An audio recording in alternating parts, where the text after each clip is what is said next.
talk. I was watching it from the back. What great examples. So we have only 2 talks left before the end of the day. We have Gillian Tans from Booking.com coming in 20 minutes. But before that, we have a really interesting talk. In a world where winning customers' trust is harder than ever, how do brands find the balance between technology and human emotion? How do you bring those two together? So using not seen before research to show what it takes to earn and keep trust, we have SurveyMonkey CEO Zander Lurie, after recently taking the company public, coming and speaking to you today about bringing human emotion and technology together. So please join me in welcoming Zander.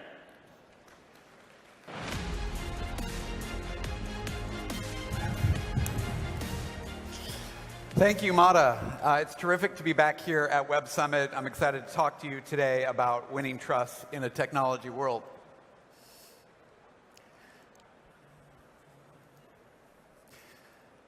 I picked this slide because it's a great depiction of the marriage between technology and human intelligence.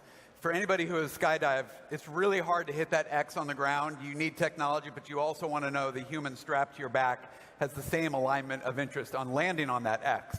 So this statement may be the most obvious one you'll hear at Web Summit all week. It's always been about the trust.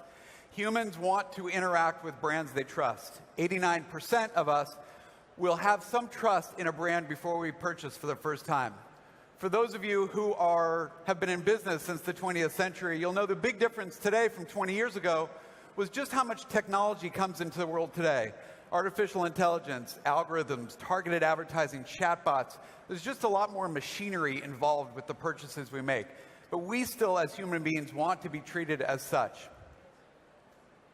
The most important thing to know here is that first customer acquisition is really hard. It's expensive for all the new companies in the room. You want to maintain that relationship with the consumer because as she moves from the first purchase to the second purchase, that's where the magic happens. 67% of humans say that trust is super important the second time I make a purchase. This is just like our human interactions. If you're meeting with a colleague and you go for a walk for the first time, or you're meeting with a business development partner for coffee, or you're going on a blind date, you are willing to explore and to learn and be curious on the first try. But if that person stands you up or misrepresents himself or repurposes your information, you are highly unlikely to do business the second time. I want to talk about 3 companies really quickly that are listening well. There's an online bank called Chime that is particularly focused on millennials. They are targeting the big traditional banks, and they are signing up 150,000 accounts every single month. How are they doing that? They are listening to the needs of millennials. There's a multi-billion-dollar opportunity in collecting overdraft fees. The big banks do it every single day. Chime says, if you overdraft and you write a check that your body can't cash, as long as you have direct deposit with us, we'll make good on that. They call it Spot Me. They pay themselves back. These consumers are twice as likely to refer Chime to a friend. Many of you are fans of Stitch Fix. Katrina Lake, also a recent IPO, went public last year really on providing incredible customer service to her consumers. Here's the magic. These consumers will often tell their stylist they are pregnant before telling their parents. Why? Because they're getting a box of clothes every month, and as their bodies change, they need to tell their stylist. That is the trusting relationship that I think we are all trying to build. And then, of course, there's Uber. Here is a company that is in the rebuilding process of trust, and they've launched a global campaign to talk to you about it. But for customers that had a poor experience with Uber as defined by a ride that showed up 15 minutes late, they took a sample of 1.5 million of those consumers. And they launched a campaign really to apologize. And what they learned was that an apology needs to be costly to the company, and the consumer needs to know about it. So if you make a mistake and you want to retain that customer and you want her to give your business another shot, you either are going to launch a refund, you're going to put money in her account, you're going to offer a discount. And when consumers see that the company is trying and they are willing to incur costs to make it better, they are more likely to do business with you. In a world where technology has enabled us to scale quickly and launch more advertising campaigns, I think we all know when you woke up this morning, the ads are already starting. Always, we wake up and the first thing you do is largely scroll through your inbox from all the stuff. Cowboy Girl 345, why did you email me? My wife can't stand looking at my inbox. We are inundated with ads, and the online ads are just supplementing the offline ads that we're all getting.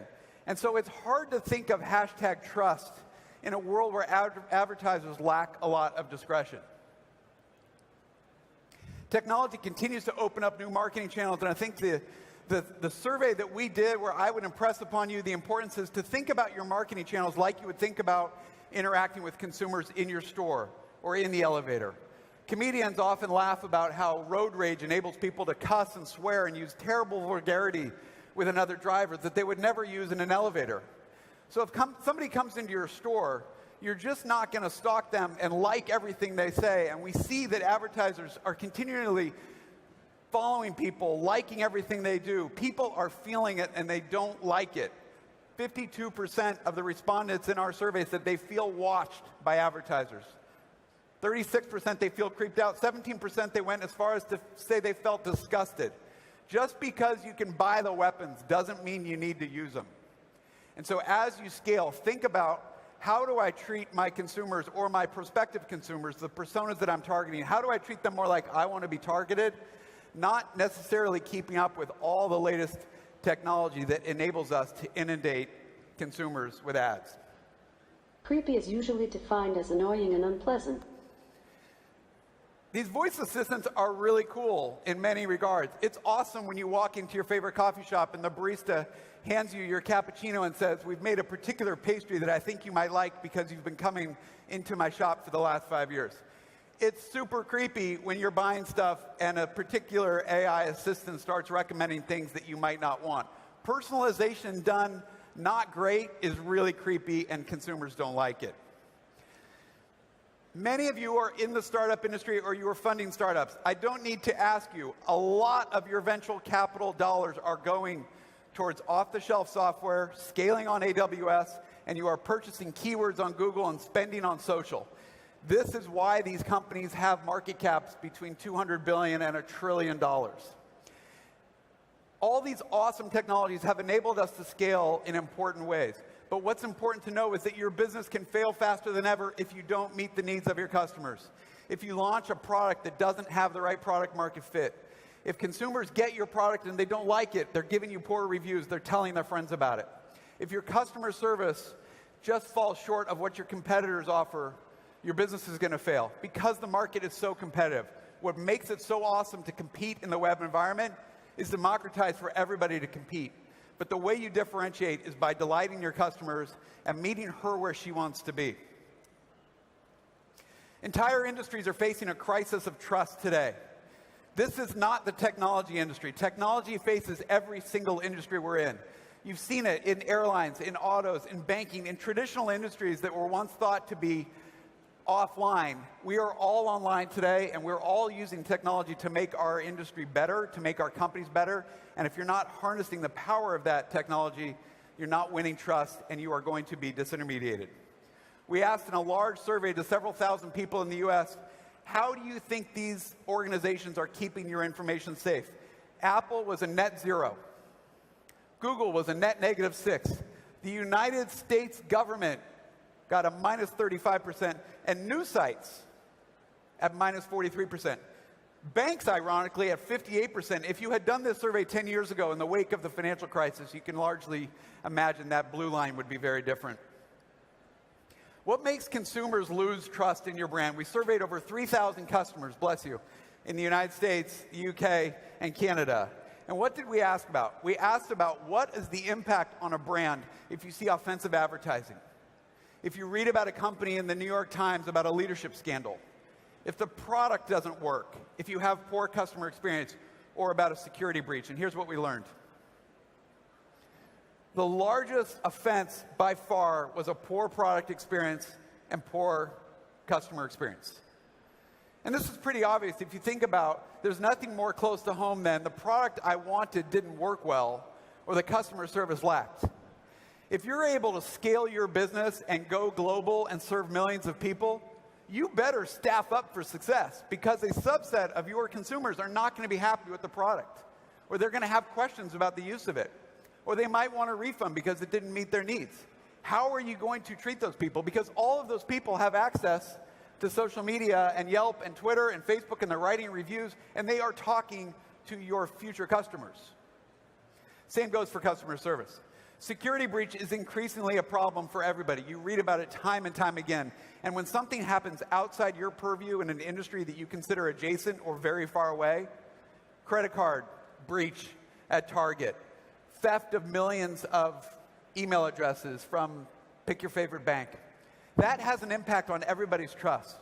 You're reading the same thing today about the United States government. Over half the people in America in our survey said they are worried about the future of the democracy. When trust is eroded, it erodes the entire integrity of the ecosystem. Offensive advertising was a major contributor here as well. 37% of people said they were less likely to interact or buy from a brand that was doing some offensive advertising. I'll let you folks decide what you thought of the prior campaigns. And then leadership scandals. Again, time and again, we see executives who lack curiosity, who don't understand the impacts of gender discrimination, of poor customer service, who are not listening to the diverse voices and opinions of their constituents. And you read about them in the cover of the New York Times, and you see billions of dollars of market cap erosion in those companies. Across the world, we saw the United States was the most discriminating here. Customers were the most sensitive to a bad product experience, bad customer service, worries about security breaches, offensive ads, or leadership scandals. You can see the same goes for the UK and Canada. If it touched my product or my service, I'm especially concerned. Security, offensive ads, leadership scandals were concerns for globally. We double-clicked on this. The power of SurveyMonkey's data enables you to go deep and splice and dice different demographics, different genders by geo. We asked millennials, if you see a lack of diversity and inclusion in the advertising campaign, are you less likely to trust that brand? In the United States, 21% of millennials age 18 to 34 said yes. That was over 2x their older counterparts. UK, similar numbers. 19% of millennials said they felt concerned, less likely to trust a brand if it was just a bunch of white guys in the ads. And Canada was 15% to 9%. 82% of your customers trust your customers more than you. Not really a surprise, right? Part of the beauty of the web, if the information can be known, it will be known. Your customers are going to go onto the web and talk about you, talk about your products, talk about your customer service. That is an advantage for those of you who are launching great businesses and meeting the needs and delivering value to your customers. And if you're missing, if you're falling short, save yourself the money on customer acquisition because they're just going to come around and tell their friends. We know that our customers are more likely to trust a whole lot of 4-star ratings than they are a subset of 5-star ratings, which look to be plants. For big purchases, over half the folks in our survey said they prefer to do their own research. They're actually going and doing primary research about the product, whether that's watching unboxing videos on YouTube or reading reviews or talking to their friends, reading about the product and really making a thoughtful, considered purchase. Only 10% of customers said they were likely to try a new financial services brand or brand in the healthcare space. This is significantly different than a lower stakes item like shoes or consumer electronics. We partnered with Fortune last year to talk about companies that had the most respect from customers, who thought most highly of by customers. Number one, far and away in the United States, in the United Kingdom, and Canada, was Amazon. Disney, FedEx, UPS, and Costco round out the top 5. So what is it about Amazon? Consistently, hundreds and hundreds of times in the survey, it was cited that this is a company in the closed and open text that was trying to do right by me, who was treating me like a human being. That was important to me. Amazon has the important halo of delivering boxes to your homes. We see apartment buildings in New York that have had to staff up to 10 extra doormen during the holidays just to field the hundreds of Amazon boxes they get on a daily basis. So just close your eyes and imagine your doorstep at home if it was a manifestation, a physical manifestation of your email inbox? What a disaster that would be. Amazon is really good about meeting your needs, delivering on time, and largely delivering what you thought you would get. We cite Jeff Bezos often as somebody who is obviously working with huge amounts of quantitative data, the operational data that he and his team ingest every day about different metrics is impressive. But Jeff Bezos is famous for sending one-character emails to his senior staff. It's a question mark.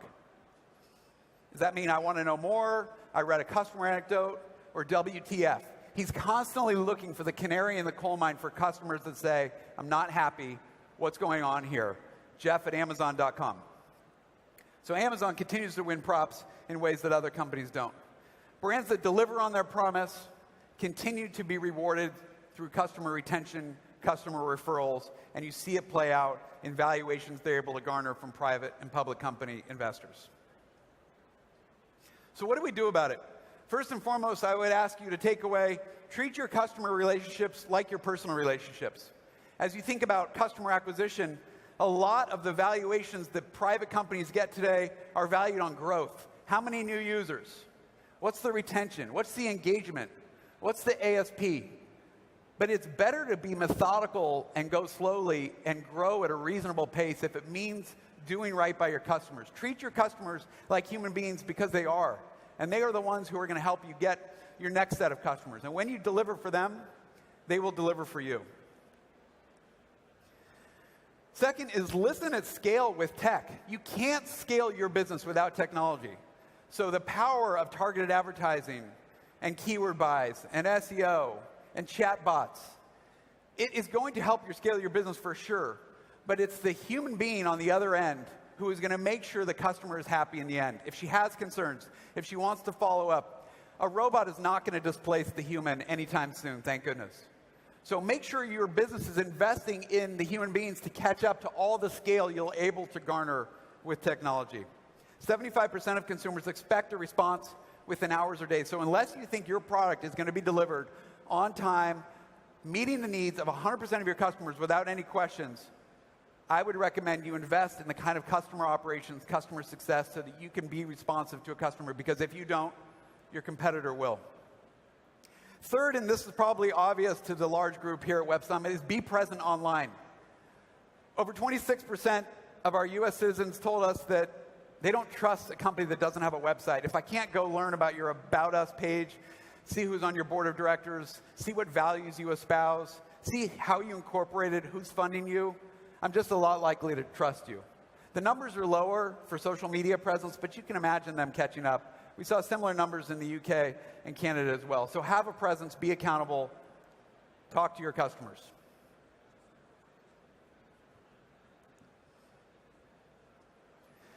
Fourth, and I mentioned this in the Uber example, if something went wrong, make it right.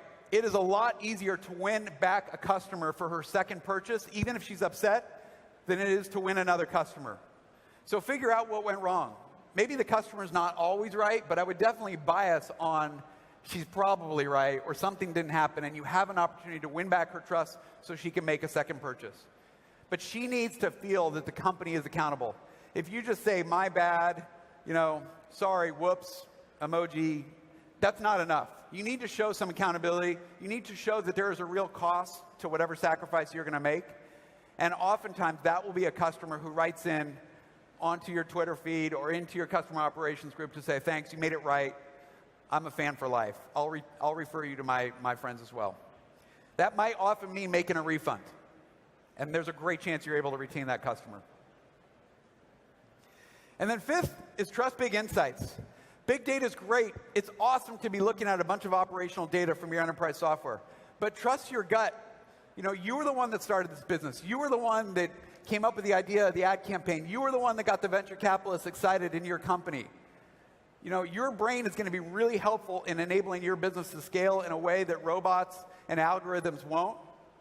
It's going to cost some money to invest in fellow human beings who can help service those customers, but trust the big data, but supplement that with human insight. And if you do that, you're going to be in great shape. I really appreciate my time with you all and looking forward to keeping the conversation going.